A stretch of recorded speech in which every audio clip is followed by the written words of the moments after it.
আসসালামু আলাইকুম।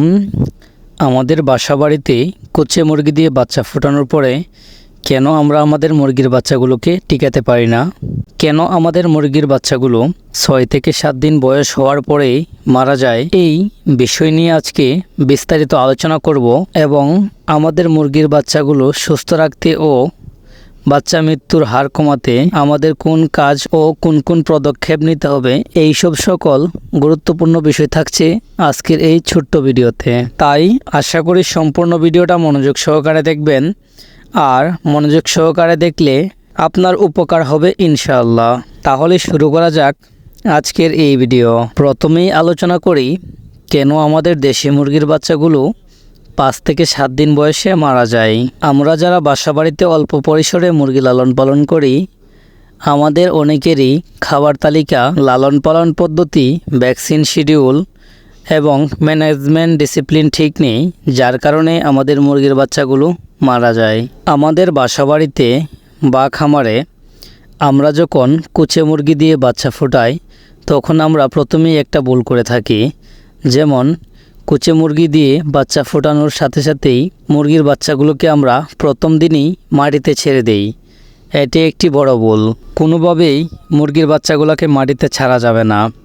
অন্ততপক্ষে 10 দিন মুরগির বাচ্চাগুলোকে মাটিতে ছাড়া যাবে না, কারণ ছোট অবস্থায় মুরগির বাচ্চাকে মাটিতে ছাড়লে মুরগির বাচ্চা ঠান্ডায় আক্রান্ত হয়ে যায়, বাচ্চার নাভি কাঁচা থাকে, সঠিক পরিমাণে তাপ পায় না, যার কারণে মুরগির বাচ্চাগুলো অসুস্থ হয়ে মারা যায়। তাই অবশ্যই আপনারা আপনাদের মুরগির বাচ্চাগুলোকে কমপক্ষে 1 থেকে 10 দিন পর্যন্ত একটি জায়গায় আবদ্ধ অবস্থায় পালন করবেন। আর যদি মা মুরগির সাথে লালন পালন করেন, তাহলে মাটিতে না ছেড়ে ধানের তুষ অথবা একটি ছালার বস্তার উপরে এক জায়গায় আটকে রেখে পালন করবেন। মা মুরগির সাথে বাচ্চাগুলোকে লালন পালন করলে এক্সট্রা তাপ দেওয়ার কোনো প্রয়োজন হয় না, কারণ বাচ্চাগুলোর যখন তাপের প্রয়োজন হবে তখন তারা তার মার কাছ থেকেই কৃত্রিম তাপ গ্রহণ করবে। একদিক থেকে এই সুযোগটা কিন্তু ভালোই। তাই আমি বলবো, আপনারা যারা বাসাবাড়িতে অল্প পরিসরে মুরগি লালন পালন করেন, আপনারা আপনাদের মুরগির বাচ্চাগুলোকে মা মুরগির সাথে লালন পালন করবেন। এতে মুরগির বাচ্চাগুলো অসুস্থ হওয়ার সম্ভাবনা কম থাকবে এবং তাদের তাপমাত্রা সংকটের দেখা দিবে না। আপনার মুরগির বাচ্চাগুলো সুস্থ থাকবে। আর যদি মা মুরগি ছাড়া ব্রুডিং ব্যবস্থাপনায় পালন করতে চান, তাহলে কিভাবে ব্রুডিং করতে হবে এবং ব্রুডিংয়ে কোন কোন ঔষধ ব্যবহার করতে হবে, এই সম্পর্কে গুরুত্বপূর্ণ একটি ভিডিও দেওয়া আছে আমাদের পেজে, চাইলে দেখে আসতে পারেন। এখন আসি খাদ্য তালিকায়। আমাদের খামারের মুরগিগুলোর বেশিরভাগ মারা যায় এই ভুল খাদ্য তালিকার কারণে। আমরা যারা বাসাবাড়িতে অল্প পরিমাণে মুরগি লালন পালন করে থাকি, আমরা সবাই প্রায় এই ভুলটা করে থাকি।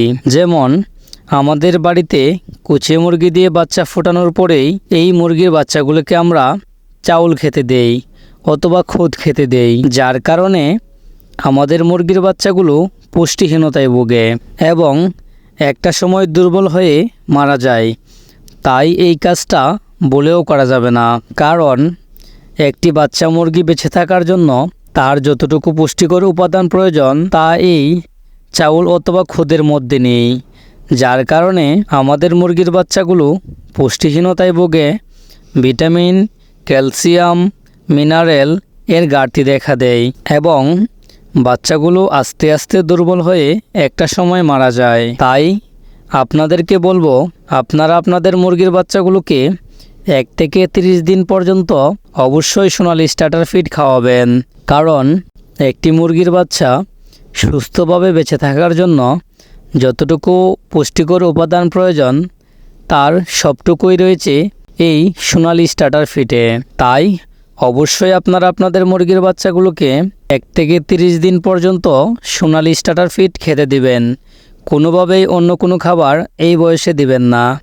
যদি অন্য কোনো খাবার দেন, তাহলে আপনার মুরগির বাচ্চাগুলো অসুস্থ হয়ে যেতে পারে, পুষ্টিহীনতায় ভুগবে, একটা সময় মারা যাবে।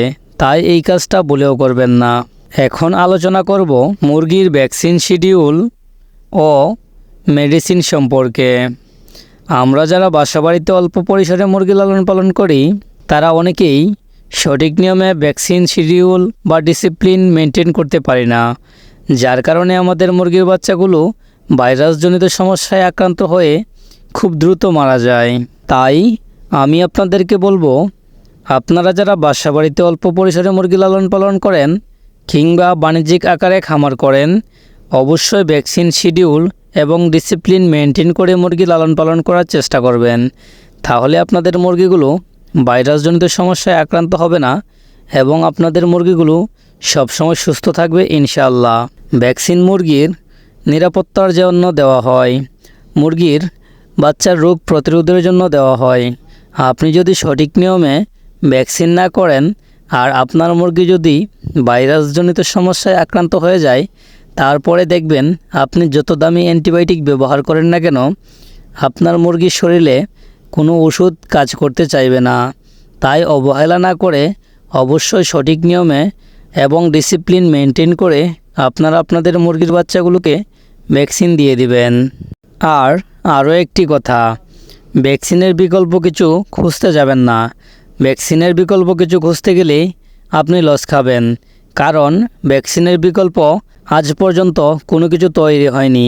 তাই অবহেলা না করে 30 অথবা 35 টাকার জন্য আপনাদের মুরগিগুলোকে ঝুঁকিপূর্ণ অবস্থায় রাখবেন না।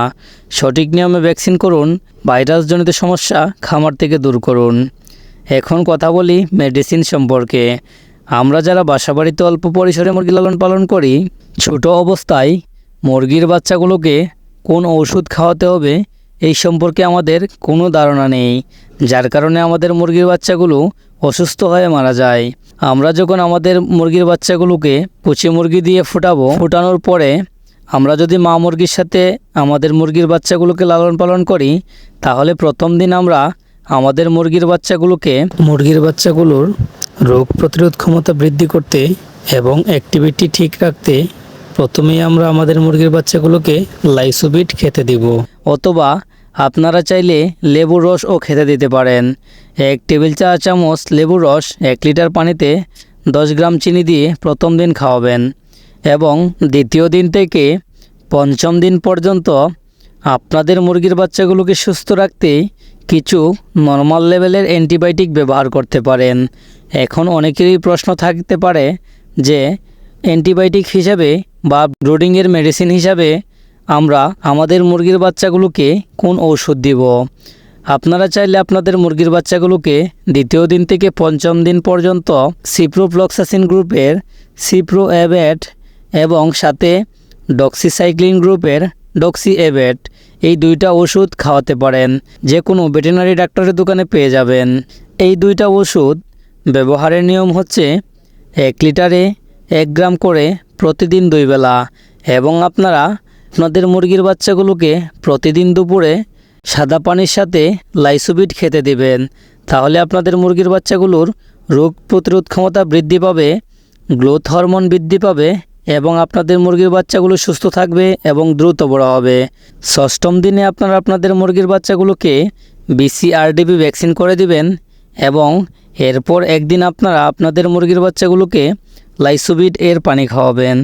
এরপর আপনারা আপনাদের মুরগির বাচ্চাগুলোকে একটি ভিটামিনের কোর্স করে দিবেন। ভিটামিন হিসাবে আপনারা নিতে পারেন থায়াবিন প্লাস ভাইটাল অ্যামাইনো ফুড। এই 2টা ওষুধ 1 লিটারে 1 গ্রাম করে 5 দিন খাওয়াবেন। ইনশাআল্লাহ আপনাদের মুরগির বাচ্চাগুলো দ্রুত বড় হবে এবং সুস্থ থাকবে। আশা করি আপনাদেরকে বোঝাতে পেরেছি কোন কোন ভুলের কারণে আমাদের মুরগির বাচ্চাগুলো মারা যায় এবং কোন কোন সঠিক পদক্ষেপ নিলে আমাদের একটা মুরগির বাচ্চাও মারা যাবে না। তাই ভিডিওতে বলা প্রত্যেকটি কথা যদি আপনারা আপনাদের খামারে সঠিক নিয়মে পালন করতে পারেন, তাহলে আপনাদের মুরগির বাচ্চাগুলো মারা যাবে না ইনশাআল্লাহ। আজকের ভিডিওটি আপনার কাছে কেমন লাগলো অবশ্যই কমেন্ট করে জানাবেন। আর এখনও যারা আমাদের পেজে নতুন, মুরগি লালন পালন পদ্ধতি ও পরামর্শমূলক সকল ধরনের তথ্য ও পরামর্শ পেতে এখনই আমাদের পেজটিকে ফলো দিয়ে রাখুন। আর যারা ইউটিউব থেকে আমাদের ভিডিওটি দেখছেন অবশ্যই আমাদের এই চ্যানেলটিকে সাবস্ক্রাইব করে দিবেন। ভিডিওটিকে শেয়ার করে সবার মাঝে ছড়িয়ে দিন। আজকের ভিডিওটি এ পর্যন্তই। দেখা হবে অন্য কোনো ভিডিওতে। সে পর্যন্ত সবাই ভালো থাকেন। আল্লাহ হাফেজ।